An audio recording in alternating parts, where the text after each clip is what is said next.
Bismillahirrahmanirrahim. Assalamualaikum warahmatullahi wabarakatuh. Alhamdulillahirabbil alamin wassalatu wassalamu ala asyrofil anbiya'i wal mursalin wa ala alihi wa sahbihi ajma'in. Qala Allahu Qur'an a'udzu billahi as-sami'il 'alim minasy syaithanir rajim. Bismillahirrahmanirrahim. Wa litukmilul 'iddata wa litukabbirullaha 'ala ma hadakum wa la'allakum tashkurun. Shadaqallahu wa shadaqa rasuluh. Jamaah yang mulia, saya ingin konklusikan Ramadan yang kita sedang lalui ini dengan satu kata bahwa fitrah. Jadi kita lahir itu dengan fitrah, dan Allah mau fitrah itu kita rawat dan kita jaga. Itulah kenapa ada Ramadan.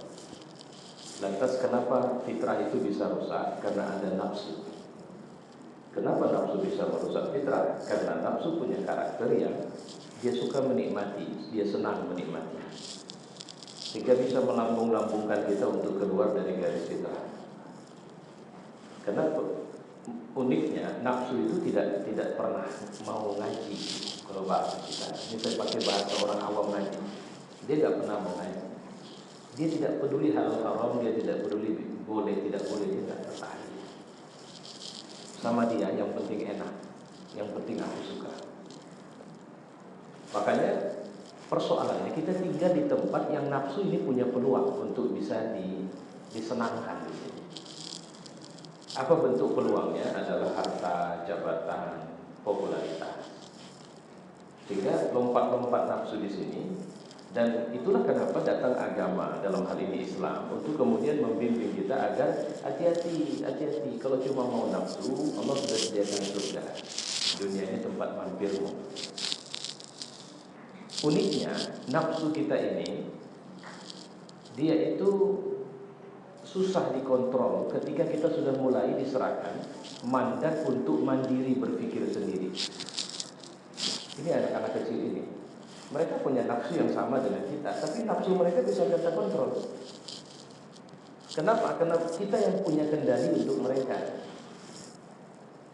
Misalnya anak ini mau buat tidak benar, ibu pasti marah, jangan keluar rumah, masuk. Nggak sulit, dia mau masuk. Kenapa? Karena dia tahu betul powernya tidak berdaya menghadapi orang tuanya. Nah, setelah kita bisa berpikir sendiri, ini udah payah dikontrol. Siapa yang mengontrolnya seharusnya adalah Allah. Allah yang bilang, jangan. Cuma karena Allah itu taklah berwujud seperti wujudnya orang tua, sehingga kita sering merasa aman di wilayah atau di tempat yang kita kira nafsu bebas berbuat di situ. Sehingga seringkali nafsu ini mengira ada ruang bebas Tuhan, ada waktu bebas Tuhan. Apa yang membuat nafsu seringkali susah terkendali adalah lemahnya keimanan. Nah, bagaimana cara kemudian kita bisa menjaga ini? Nah, salah satu tanda sayang Allah sama kita, Ramadan ini adalah waktu di mana Dia ngelatih nafsu kita. Ikut apa mau, kira-kira begitu. Karena terus terang, kalau cuma ukurannya Bapak rajin, Bapak dalam Islam ini begini loh Pak, Bu. Islam ini, mohon maaf, tolong perhatikan tangan saya. Islam ini dibangun di atas landasan. Landasan ini kita sebut dengan akidah. Akidah kita itu adalah tauhid, menuhankan tidak ada Tuhan kecuali Allah. Ini kalau kita ngaji, saya kadang kalau sudah begini rasanya pengen ngaji yuk gitu. Artinya apa? Bisa nggak kita mengatakan bahwa ini agama kita? Nanti kalau Bapak ketemu orang yang bilang aku tidak percaya Tuhan, itu tandanya dia udah separuh Islam itu. Paham maksud saya? Kalau ada orang bilang aku ateis, aku tidak percaya Tuhan, kasih kabar gembira sama dia. Kalau kau sudah tidak percaya Tuhan, tandanya kau sudah separuh Islam. Kenapa? Karena agama kita religion begin with no, tidak ada Tuhan. Pakat kan? La ilaha illallah. Kalau ada orang bilang la ilaha, ya udah selesai, kau udah separuh Islam. Tugas kita tinggal menyampaikan penjelasan illallah. Mungkin dia kecewa dengan agamanya sehingga dia tolak Tuhan. Mungkin dia kecewa dengan kehidupannya sehingga dia tolak Tuhan. Kita kasih tahu bahwa oke, Tuhan itu cuma Allah. Memang betul, sepakat tidak ada Tuhan. Jadi tidak ada makhluk yang layak dipertuhan. Karena Tuhan itu cuma Allah, itu landasan. Kemudian untuk bisa tegak, ini yang Bapak kita buat ibu, sholat, puasa, baca Quran, zakat, qiyamul lail, zikir, kasih infak. Ini bukan menunjukkan hebatnya kita. Tunggu ya, ibarat rumah, tiang-tiang penegaknya ini bukan menandakan hebatnya rumah itu. Karena tetap saja hebatnya rumah itu pondasinya kelas bisa nyangga berapa tingkat. Kalau dia tinggal di bukit, bagaimana? Kan struktur pondasi juga harus diatur dengan pola-pola di mana, struktur tanah dan sebagainya. Makanya ada orang yang ketika dia di masjid soleh, betul luar biasa. Tapi begitu dikasih jabatan jadi Kepling, kelapa-kelapa. Nah, itulah kira-kira. Itu masih Kepling itu ya, saya belum bicara yang lain. Karena ukurannya bukan mu'aliyah. Ibarat mobil, Bapak jangan bangga mobil Bapak mahal. Yuk, tes on the road. Speednya, apa istilah, macam-macam lah, saya nggak ngerti lah. Pokoknya semua dites. Ternyata mobil mahal belum tentu memiliki kemampuan. Bahkan ada mobil yang tidak mahal, tapi fungsi kerjanya luar biasa. Penampilan sih nggak cantik-cantik amat, tapi mesin handal. Cari makannya jauh lebih banyak dari mobil mahal. Mobil mahal lebih banyak bukan cari makan, kasih makan. Maaf cakap Bapak punya motor gede. Untuk apa? Untuk hobi, lebih banyak simpan. Dia lebih banyak minta ketimbang ngasih. Nah itu maksudnya. Jadi ukuran orang dah kuat. Jadi kalau bahasanya Allah inginkan kita pulang dari reborn, kita lahir kembali dari Ramadan ini. Allah maunya itu nanti kita itu lebih kuat dari sebelumnya. Jadi ukuran kuat itu bukan Bapak rajin sholat dan sebagainya. Karena maaf ya, sholat sunat maksud saya, karena sholat wajib tidak bisa tidak. Ukuran kuatnya adalah ketika kita menghadapi benturan kehidupan. Itu makanya kita dilatih jangan makan. Karena kalau kita udah latihan ada makanan enak tidak mau makan, nanti waktu Bapak jadi pejabat ada setoran. Itu dia. Allah mau latih ke situ sebenarnya. Jadi titik apa istilahnya ya? Lompatannya itu ke sana. Kalau Bapak memang ada makanan enak nggak mau makan, tapi begitu ada setoran tarik, nah itu tanda Bapak tidak puasa kemarin. Gitu. Nah, itu yang harus digarisbawahi. Dari latihan itu latihan nafsu. Ada orang dilatih bukan dari jabatan tapi dari pujian. Saya sekarang astagfirullah. Orang kalau saya sudah apa, kali ini kita kedatangan Ustadz Kondang. Ini nggak pernahnya, syukur kita berat. Saya pikir apa beda Kondang? Saya masih dari dulu begini-begini aja. Ada orang bilang saya, Ustadz ini sibuknya luar biasa. Saya yang tahu deh jadwal saya. Saya yang paling tahu gitu. Makanya saya kadang bukan tidak mungkin, itulah yang bisa membuat melambung, merasa hebat. Sehingga terus, saya Ustadz berkelas di Medan Pak, jangan sembarang. Makanya dulu ada Ustadz Maralokot Siregar, sudah meninggal almarhum. Beliau pernah cerita, itu dosen saya. Beliau bilang, awak nih kondang di Medan, dia masuk salah satu Ustadz hebat di Medan waktu itu. Ya, tapi begitu pulang kampung ke Tapsen, kasih bambu tempel sama orang tua, tak kenal orang tua sama.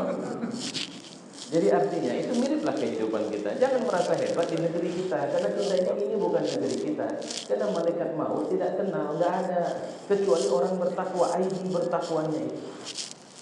Dan dunia itu nawarkan itu. Makanya mata saya, pengalaman kita sering melihat ada orang yang kita kira dia soleh luar biasa, tapi tumbang berhadapan dengan ujian jabatan, ujian kesenangan, ujian harta, dia tidak cukup kuat.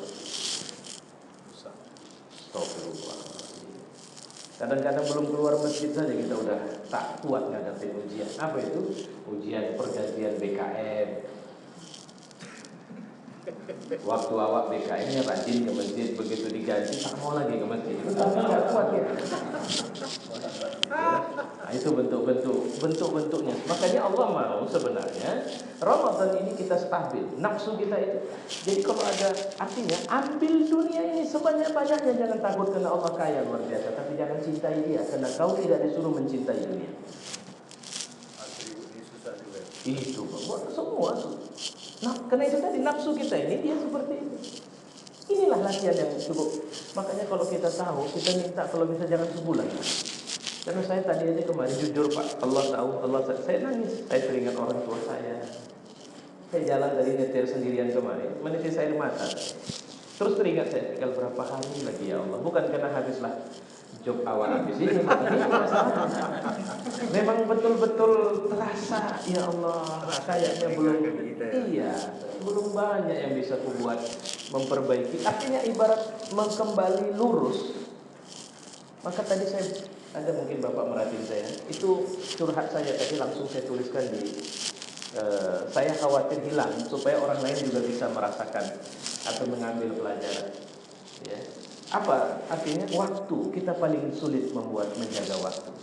Coba bayangkan, Allah melatih kita biasa bangun pagi udah mulai malas sahur. Allah latih kita supaya rajin baca Quran. Begitu khatam enggak nengok Quran pun enak saya. Coba bayangkan. Allah latih kita untuk punya kebiasaan ke masjid. Ini kan kebiasaan ke masjid ini, ya. Tapi begitu habis Ramadan, setan di luar sana. Memang setan bilang, enggak sulit yang ngerusak orang yang sudah baik kali. Mau pulang dari mana? Mau pulang dari langit sekalipun ketemu Tuhan bisa dirusak sama dia. Kenapa? Tinggal mainkan nafsunya saja. Setelan nafsunya jadi atur. Dan kelihatannya hari raya. Apa yang terjadi setelah hari raya datang nanti? Setelan nafsu kita diatur setan. Udahlah, sebulan udah jalan-jalan. Ini waktunya makan ini. Jangan keterusan. Enggak boleh. Tuhan pun marah kalau kita puasa terus. Begitulah dia muncul kan Pak. Awak hari puasa Ramadan, hari raya Syawal, hari kedua mau langsung puasa 6. Wah, ngamuk hari orang ini. Nafsu itu kelewat. Bapak begitu langsung. Artinya Pak, nafsu itu minta afwiyah, minta permakluman. Coba bayangkan beratnya kita itu kan. Makanya Quran sudah bilang, wa amma man khafa maqama rabbih wa nahan nafsa 'anil hawa fa innal jannata hiyal ma'wa. Siapa yang takut dengan kedudukan Rabbnya, nahan nafsa 'anil hawa, dan dia bisa menjaga nafsunya dari semua keinginan. Fa innal jannata hiyal ma'wa. Maka surga ma'wa tempat kembali. Karena begini loh Pak, Bu, ini terakhir dari saya. Ada pun duit kita banyak, kadang-kadang aneh. Kebutuhan kita udah cukup, tapi keinginan mengambil itu, kalau keinginan mengambil itu terus datang, nggak masalah kalau memang ini produktif untuk akhirat juga. Tapi keinginan mengambil simpan, ambil simpan. Bapak pikir apa? Hebat kali Bapak rupanya punya banyak kali simpanan. Hebat kali rupanya punya banyak rumah di sana. Nggak ada hebatnya itu. Sama Allah itu seperti kan udah bilang kita ini seperti anak kecil yang main-main, masak-masak. Ada yang jual beras, ada yang jual sayur, ada yang jual ikan. Tapi mainan semua. Terus hujan datang. Kalau hujan datang apa? Enceng. Terus berasnya gimana? Tinggal orang pasir kok. Terus ikannya ngapain dibawa? Itu kayu. Terus sayurnya ngapain? Buang tempat sampah. Kenapa? Daun-daun. Bapak capek kali dunia ini. Coba ada orang mau jadi wali kota dari kemarin udah keluar habis duitnya banyak. Coba bayangkan, dunia itu memburunya luar biasa, surga tidak. Nah, begitu datang kata Allah, mau mati, cek, game over. Duitku, main-mainanmu ini. Ibarat apa itu? Koin. Kalau kita di time zone, anak-anak kan tidak pakai duit, dia harus beli koin. Nah udah, nggak bisa, koin tidak bisa jadi alat tukar di luar. Itu cuma di wilayah time zone. Jadi banyak pun koinmu nggak bisa. Kalau mau bawa pulang, ganti koinnya dengan hadiah di apa namanya? Di kantor. Ini saya udah dapat segini banyak. Oke, ini bagiannya. Itu boleh bawa pulang. Bisa mahaminnya kan? Bahwa sebenarnya bukan koin itu yang disuruh bawa pulang, tapi silakan beraktivitas sebanyak-banyaknya di time zone. Nanti kalau sudah dapat apa istilahnya itu, voucher-vouchernya itu, tukarkan di counter, bawa pulang. Bisa dapat ini, bisa dapat itu, bermanfaat di luar. Tapi koin tidak bermanfaat di luar. Hartamu, jabatanmu tidak bermanfaat setelah kematian. Nah, saya pikir ini ilustrasi menarik yang bisa kita pahami tentang sedikit perjalanan sebentar kita di Ramadan ini. Bapak-bapak, ibu-ibu, saya mohon maaf ini. Mudah-mudahan ini pertama saya. Sebenarnya betul, saya baru teringat Pak, bahwa bukan pertama saya kemari di Ramadan ini. Dulu waktu ini masih kecil ingat saya. Baru teringat saya. Dan komplek ini juga belum seperti ini. Saya sudah pernah datang ke musola ini, tapi sudah cukup lama, saya tak tahu tahun kapan. Dan sekarang kita bertemu lagi. Mudah-mudahan ini persahabatan yang terus-menerus terjadi. Kalau boleh ada pengajian, saya boleh ikuti pengajian, insya Allah. Ya, artinya apa? Apa yang bisa saya kasih, saya kasih. Apa yang bisa saya buat, saya buat. Tapi kalau rasa Bapak ada sesuatu yang saya sampaikan tak cocok, Ibu tak cocok, saya mohon maaf. Ya, di sini ada beberapa orang yang saya kenal. Kalau dari ibu-ibu ada bunda yang saya kenal dari sejak beberapa waktu yang lalu.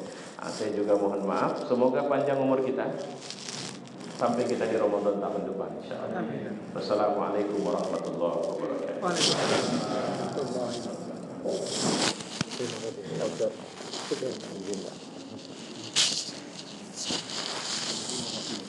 Ya Pak, seperti tapi dari nomor HP ada apa? Anak-anak saya. Ya Pak. Subhanallah